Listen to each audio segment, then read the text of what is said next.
जय श्री कृष्ण। आप सभी का मेरे चैनल लीला भक्ति में बहुत बहुत स्वागत है। कुछ सालों पहले ये चलन था कि जब कभी हमारे घर में कोई शुभ अवसर होता था या बच्चे का जन्मदिन मनाया जाता था तो सबसे पहले भगवान सत्यनारायण की कथा कही जाती थी। एक चौकी बीच में रखकर उसमें केले के पत्तों से बहुत सुंदर मंदिर सजाया जाता था और उसमें 4 भुजाओं वाले भगवान विष्णु की प्रतिमा या तस्वीर स्थापित की जाती थी। फिर ब्राह्मणों को बुलाकर और अपने पड़ोसियों को, बहन बेटियों को बुलाकर सत्यनारायण भगवान की कथा कही जाती थी। फिर आरती करके केले की फली, पंजीरी और पंचामृत का प्रसाद वितरण किया जाता था। आज वही भगवान सत्यनारायण की कथा मैं आपको सुनाने जा रही हूँ। एक समय नैमिषारण्य तीर्थ में शौनक आदि 88,000 ऋषियों ने श्री सूत जी से पूछा, हे प्रभु, इस कलयुग में वेद विद्या रहित मनुष्यों को प्रभु भक्ति किस प्रकार मिलेगी तथा उनका उद्धार कैसे होगा? हे मुनि श्रेष्ठ, कोई ऐसा तप कहिए जिससे थोड़े समय में पुण्य प्राप्त हो तथा मनवांछित फल मिले। वह कथा सुनने की हमारी इच्छा है। सर्वशास्त्र ज्ञाता श्री सूत जी बोले, हे वैष्णवों में पूज्य, आप सबने प्राणियों के हित की बात पूछी है। अब मैं उस श्रेष्ठ व्रत को आप लोगों से कहूँगा जिस व्रत को नारद जी ने श्री लक्ष्मी नारायण जी से पूछा था और श्री लक्ष्मीपति ने मुनिश्रेष्ठ नारद से कहा था। सो ध्यान से सुनो। बोलो भगवान सत्यनारायण की जय। प्रथम अध्याय। एक समय योगी राज नारद जी दूसरों के हित की इच्छा से अनेक लोकों में विचरते हुए मृत्यु लोक में आ पहुँचे। यहाँ अनेक योनियों में जन्मे हुए प्राय सभी मनुष्यों को अपने अपने कर्मों द्वारा अनेक दुखों से पीड़ित देखकर उन्होंने सोचा कि किस यत्न के करने से इन मनुष्यों के दुखों का नाश हो सकेगा। ऐसा मन में सोचकर वह विष्णु लोक को गए। वहाँ श्वेत वर्ण और 4 भुजाओं वाले देवों के ईश नारायण का, जिनके हाथों में शंख चक्र गदा और पद्म थे तथा वरमाला पहने हुए थे, देखकर वह स्तुति करने लगे।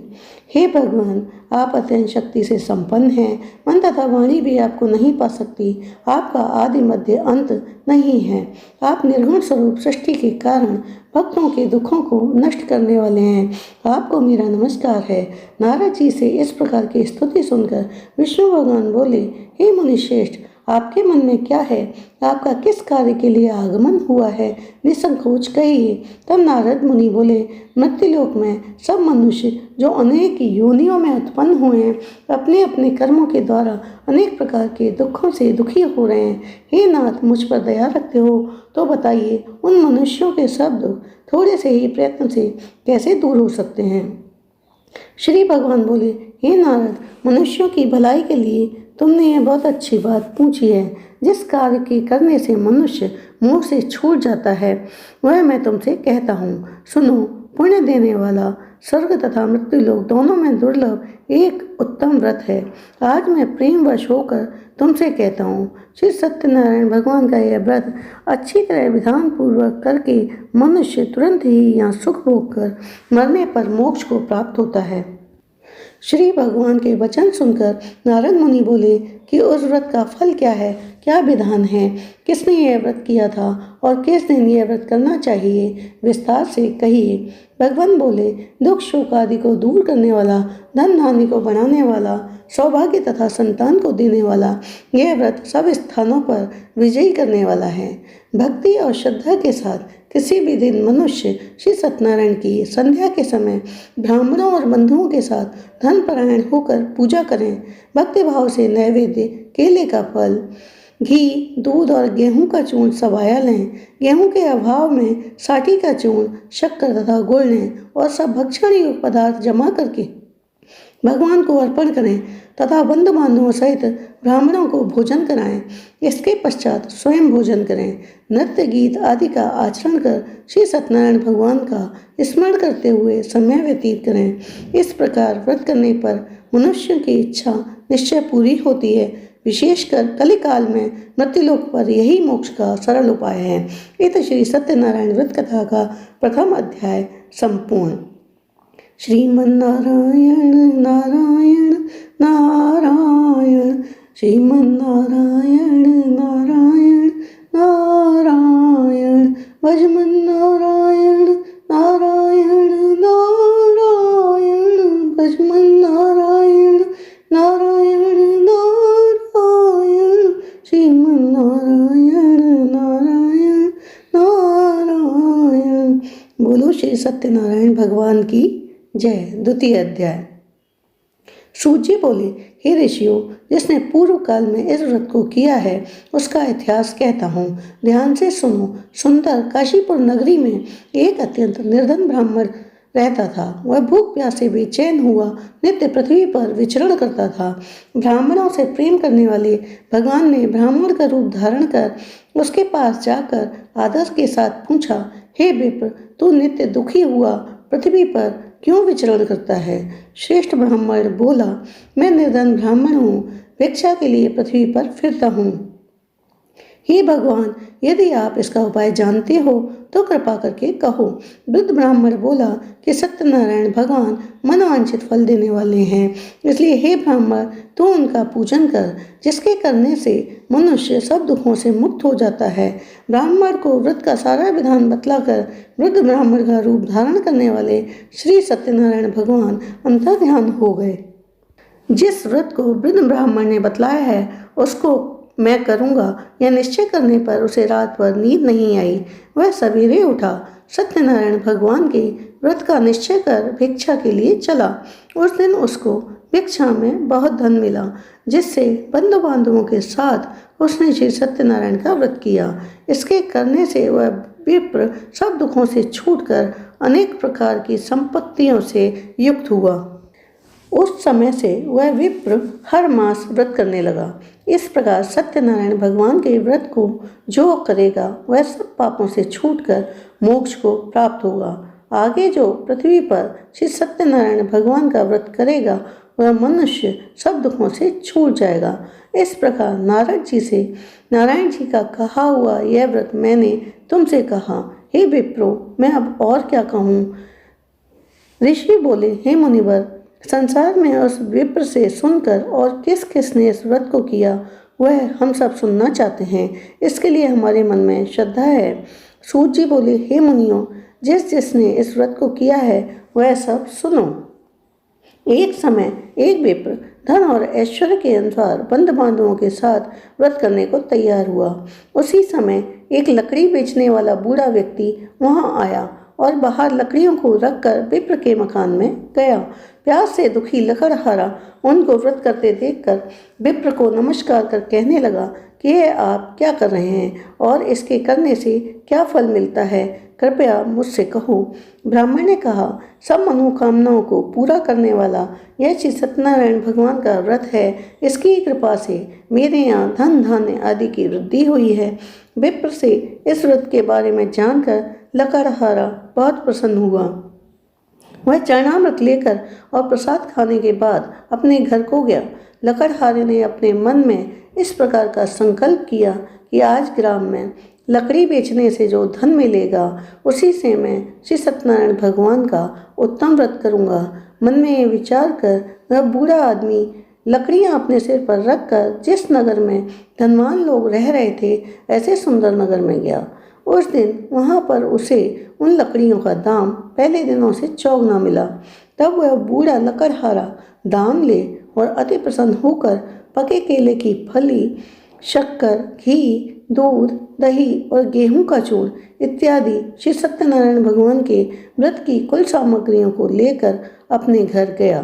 फिर उसने अपने भाइयों को बुलाकर विधि के साथ भगवान जी का पूजन और व्रत किया। उस व्रत के प्रभाव से वह बूढ़ा लकड़हारा धन पुत्र आदि से युक्त हुआ और संसार के समस्त सुख भोग कर वैकुंठ को चला गया।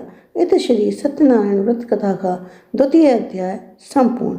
श्रीमन्नारायण नारायण नारायण, श्रीमन्नारायण नारायण नारायण, भजमन्नारायण नारायण नारायण, भजमन्नारायण नारायण नारायण, श्रीमन्नारायण नारायण। बोलो श्री सत्यनारायण भगवान की जय। तृतीय अध्याय। सूत जी बोले, हे श्रेष्ठ मुनियों, अब मैं आगे की कथा कहता हूँ। प्राचीन समय में उल्कामुख नाम का एक बुद्धिमान राजा था। वह सत्यवक्ता और जितेंद्रिय था। वह प्रतिदिन देव स्थानों पर जाता तथा गरीबों को धन देकर उनके कष्ट दूर करता था। उसकी पत्नी कमल के समान मुख वाली और सती साध्वी थी। भद्रशिला नदी के तट पर उन दोनों ने श्री सत्यनारायण भगवान का व्रत किया। उस समय वहाँ एक साधु वैश्य आया। उसके पास व्यापार के लिए बहुत सा धन था। वह राजा को व्रत करते देखकर विनय के साथ पूछने लगा, हे राजन, भक्ति युक्त चित्त से ये आप क्या कर रहे हैं? मेरी सुनने की इच्छा है, सो आप मुझे बताइए। राजा बोला, हे साधु, यहाँ अपने बंधु बांधवों के साथ पुत्र आदि की प्राप्ति के लिए एक महाशक्तिमान श्री सत्यनारायण भगवान का व्रत व पूजन किया जा रहा है। राजा के वचन सुनकर साधु आदर से बोला, हे राजन, मुझसे इसका सब विधान कहो। मैं भी आपके कथनानुसार इस व्रत को करूँगा। मेरे भी कोई संतान नहीं है और इससे निश्चय ही होगी। राजा से सब विधान सुन व्यापार से निवृत्त हो वह आनंद के साथ घर गया। साधु ने अपनी स्त्री से संतान देने वाले उस व्रत का वर्णन सुनाया और कहा कि जब मेरे संतान होगी तब मैं इस व्रत को करूँगा। साधु ने ऐसे वचन अपनी स्त्री लीलावती से कहे। एक दिन उसकी स्त्री लीलावती पति के साथ आनंदित हो सांसारिक धर्म में प्रवृत्त होकर श्री सत्यनारायण भगवान की कृपा से गर्भवती हो गई तथा 10वें महीने में उसने एक सुंदर कन्या को जन्म दिया। दिनों दिन वह कन्या इस तरह बढ़ने लगी जैसे शुक्ल पक्ष का चंद्रमा बढ़ता है। कन्या का नाम कलावती रखा गया।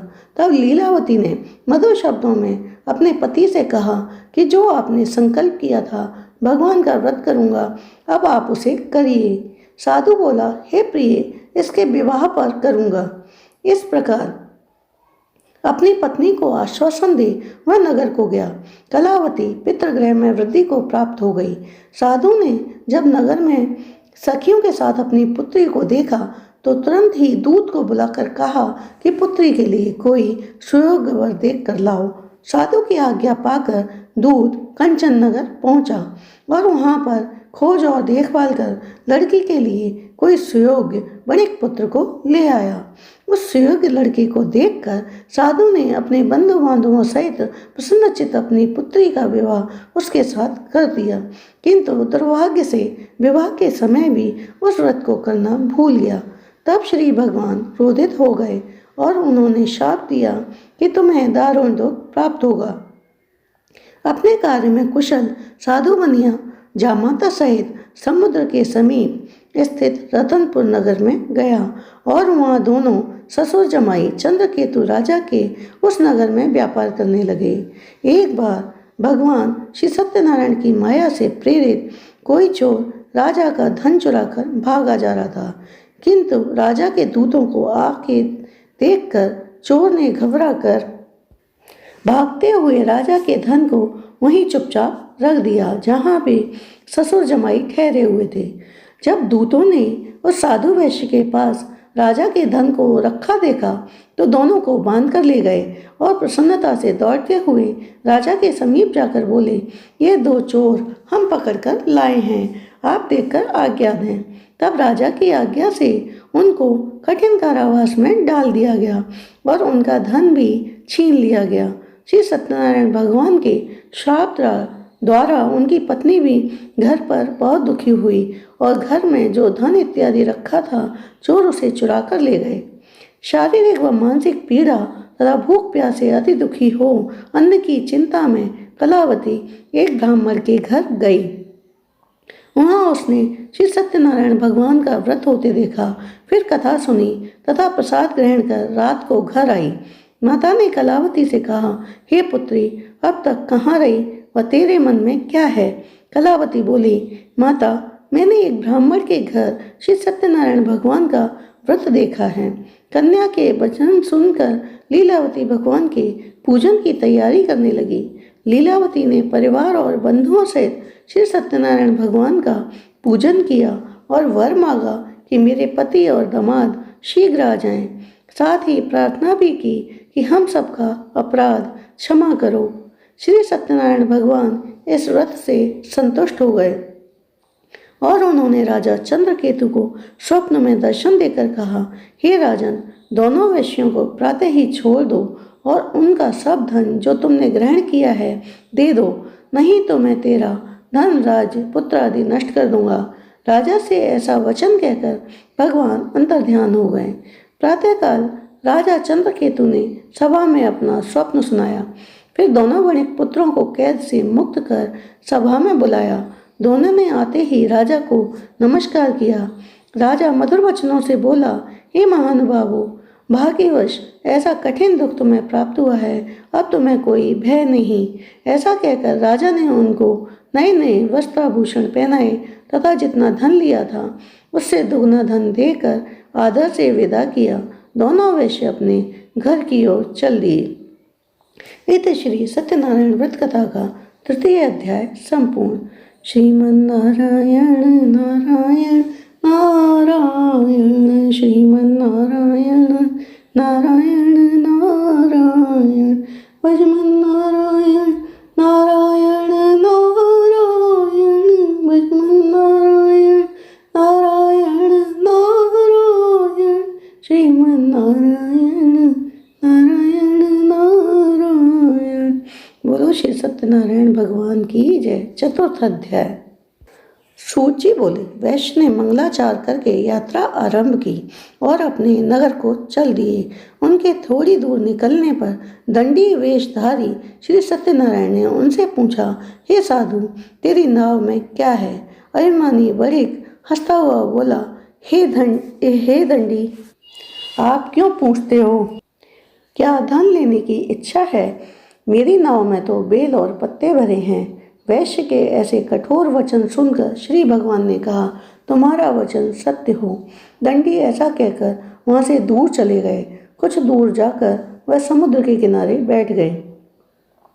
दंडी के जाने पर वैश्य ने नित्य क्रिया करने के पश्चात नाव को ऊंची उठी देखकर आश्चर्य प्रकट किया तथा नाव में बेल और पत्ते आदि देखकर मूर्छित हो भूमि पर गिर पड़ा। फिर मूर्छा खुलने पर अत्यंत शोक प्रकट करने लगा। तब उसका दामाद बोला, आप शोक न करें, ये दंडी का शाप है, अतः उनकी शरण में चलना चाहिए, तभी हमारी मनोकामना पूरी होगी। दामाद के वचन सुनकर वे दंडी के पास पहुँचे। अत्यंत भक्तिभाव से नमस्कार करके वणिक बोला, मैंने जो आपसे असत्य वचन कहे थे उसके लिए आप मुझे क्षमा करें। वह ऐसा कहकर महान शोकातुर हो रोने लगा। तब दंडी भगवान बोले, हे वणिक पुत्र, मेरी आज्ञा से बार बार तुम्हें दुख प्राप्त हुआ है, तू मेरी पूजा से विमुख हुआ है। साधु बोला, हे भगवान, आपकी माया से ब्रह्मा आदि देवता भी आपके रूप को नहीं जानते, तब मैं अज्ञानी कैसे जान सकता हूँ? आप प्रसन्न हुए, मैं सामर्थ्य के अनुसार आपकी पूजा करूँगा। मेरी रक्षा करो और पूर्व के समान मेरी नौका को धन आदि से परिपूर्ण करो। उसके भक्ति युक्त वचन सुनकर भगवान प्रसन्न हो गए। उसकी इच्छा अनुसार वर देकर अंतर्ध्यान हो गए। तब उन दोनों ने नाव पर आकर देखा कि नाव धन से परिपूर्ण है। फिर वह श्री सत्यनारायण भगवान का पूजन कर साथियों सहित अपने नगर को चले। जब वह अपने नगर के निकट पहुंचे तब दूत को घर भेजा। दूत ने साधु के घर जा उसकी स्त्री को नमस्कार कर कहा, साधु अपने दामाद सहित इस नगर के समीप आ गए हैं। ऐसा वचन सुन साधु की स्त्री ने बड़े हर्ष के साथ श्री सत्यनारायण का पूजन कर पुत्री से कहा, मैं अपने पति के दर्शन को जाती हूँ, तू कार्य पूर्ण कर शीघ्र आ। माता के ऐसे वचन सुनकर कलावती प्रसाद छोड़कर जल्दी में पति के पास गई। प्रसाद की अवज्ञा के कारण श्री सत्यनारायण भगवान ने रुष्ट हो उसके पति को नाव सहित पानी में डुबो दिया। कलावती अपने पति को न देखकर रोती हुई भूमि पर गिर गई। इस प्रकार नौका को डूबा हुआ तथा कन्या को रोता देख साधु दुखी होकर बोला, हे प्रभु, मुझसे या मेरे परिवार से जो भूल हुई हो उसे क्षमा करो। उसके दीन वचन सुनकर श्री सत्यनारायण भगवान प्रसन्न हो गए और तभी आकाशवाणी हुई, हे साधु, तेरी कन्या मेरे प्रसाद को छोड़कर आई है, इसीलिए इसका पति अदृश्य हुआ है। यदि वह घर जाकर प्रसाद खाकर लौटे तो उसे पति अवश्य मिलेगा। ऐसी आकाशवाणी सुनकर कलावती ने घर पहुंचकर प्रसाद खाया, फिर आकर पति के दर्शन किए। तत्पश्चात साधु ने बंधु बांधवों सहित श्री सत्यनारायण भगवान का विधिपूर्वक पूजन किया और इस लोक का सुख भोग कर अंत में वह स्वर्गलोक को प्रस्थान कर गया। इत श्री सत्यनारायण व्रत कथा का चतुर्थ अध्याय संपूर्ण। श्रीमन्नारायण नारायण नारायण, श्रीमन्नारायण नारायण नारायण, भजमन्नारायण नारायण नारायण, भजमन्नारायण नारायण नारायण, श्रीमन्नारायण नारायण नारायण। बोलो श्री सत्यनारायण भगवान की जय। पंचम अध्याय। सूत जी बोले, हे ऋषियों, मैं और भी कथा कहता हूँ, सुनो। प्रजापालन में लीन तुंगध्वज नाम का एक राजा था। उसने भी भगवान का प्रसाद त्याग कर बहुत दुख पाया। एक समय वन में जाकर वन्य पशुओं को मारकर वह बड़ के वृक्ष के नीचे आया। वहाँ उसने ग्वालों को भक्तिभाव से बांधवों सहित श्री सत्यनारायण जी का पूजन करते देखा। राजा देखकर भी अभिमानवश वहाँ नहीं गया और ना ही नमस्कार किया। जब ग्वालों ने श्री भगवान का प्रसाद उसके सामने रखा तो वह प्रसाद त्याग कर अपनी नगरी को चला गया। वहाँ उसने अपना सब कुछ नष्ट पाया तो वह जान गया कि यह सब भगवान ने किया है। तब वह विश्वास कर ग्वालों के समीप गया और विधि पूर्वक पूजन कर प्रसाद खाया तो सत्यनारायण भगवान की कृपा से सब कुछ पहले जैसा ही हो गया। फिर दीर्घ काल तक सुख भोग कर मृत्यु को प्राप्त हो स्वर्गलोक को गया। जो मनुष्य इस परम दुर्लभ व्रत को करेगा, भगवान की कृपा से उसे धन दान की प्राप्ति होगी। निर्धन धनी और बंदी बंधन से मुक्त होकर निर्भय हो जाता है। संतानहीनों को संतान प्राप्त होती है तथा सब मनोरथ पूर्ण होकर अंत में वैकुंठ धाम को जाता है। जिन्होंने पहले इस व्रत को किया, अब उनके दूसरे जन्म की कथा कहता हूँ। वृद्ध शतानन ब्राह्मण ने सुदामा का जन्म लेकर मोक्ष को पाया। उल्का मुख नाम का राजा दशरथ होकर वैकुंठ को प्राप्त हुआ। साधु नाम के वैश्य ने मोरध्वज बनकर अपने पुत्र को आधे से चीर कर मोक्ष को प्राप्त किया।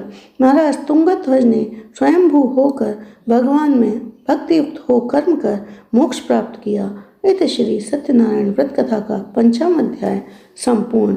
श्रीमन्नारायण नारायण नारायण, भजमन्नारायण नारायण नारायण, श्रीमन्नारायण नारायण नारायण, श्रीमन्नारायण नारायण नारायण, भजमन्नारायण नारायण नारायण। बोलो श्री सत्यनारायण भगवान की जय।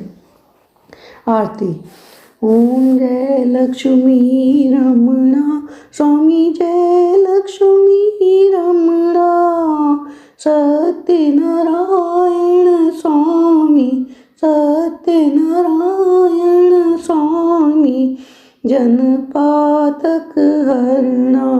ओम जय लक्ष्मी रमणा, रत्न जड़ित सिंहासन अद्भुत छविराजे, स्वामी अद्भुत छविराजे। नारद करत निरंतर, नारद करत निरंतर, घंटा ध्वनि बाजे। ओम जय लक्ष्मी रमणा, प्रगट भये कल कारण, द्विज को दर्श दियो, स्वामी द्विज को दर्श दियो। बूढ़ो ब्राह्मण बन के, बूढ़ा ब्राह्मण बन के, कंचन महल कियो।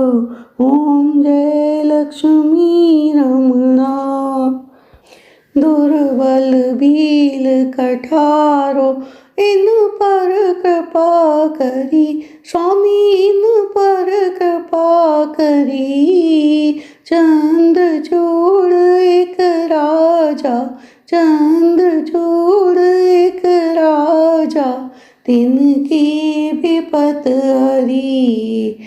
ओम जय लक्ष्मी रमणा वैश्य मनोरथ पायो।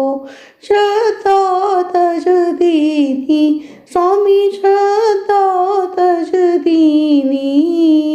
सो फल भोग्यो प्रभु जी सो फल भोग्यो प्रभु जी फिर स्तुति कीनी। ओम जय लक्ष्मी रमणा। भाव भक्ति के कारण छिन छिन रूप धर्यो स्वामी छिन छिन रूप धर्यो। श्रद्धा धारण कीनी श्रद्धा धारण कीनी तिनको काज सर्यो। ओम जय लक्ष्मी रमणा। ग्वाल बाल संग राजा मन में भक्ति करी स्वामी मन में भक्ति करी। मन वांछित फल दीना मन वांछित फल दीना दीन दयाल हरि। ओम जय लक्ष्मी रमणा। चढ़त प्रसाद सवाया कदली फल मीवा स्वामी कदली फल मीवा। धूप दीप तुलसी से धूप दीप तुलसी से राजी सत्य देवा। ओम जय लक्ष्मी रमणा। श्री सत्यनारायण आरती जो कोई नर गावे स्वामी प्रेम सहित गावे। कहत शिवानंद स्वामी कहत हरिहर स्वामी मनवांछित फल पावे। ओम जय लक्ष्मी रमणा जय लक्ष्मी रमणा स्वामी जय लक्ष्मी रमणा। सत्यनारायण स्वामी सत्यनारायण स्वामी जन पातक हरणा। ओम जय लक्ष्मी रमणा। बोलो श्री सत्यनारायण भगवान की जय। आपको मेरी ये कहानी यदि पसंद आई हो तो मुझे कमेंट करके ज़रूर बताएं। मेरे चैनल को सब्सक्राइब करना ना भूलें। ज़्यादा से ज़्यादा लाइक और शेयर करें। राधे राधे।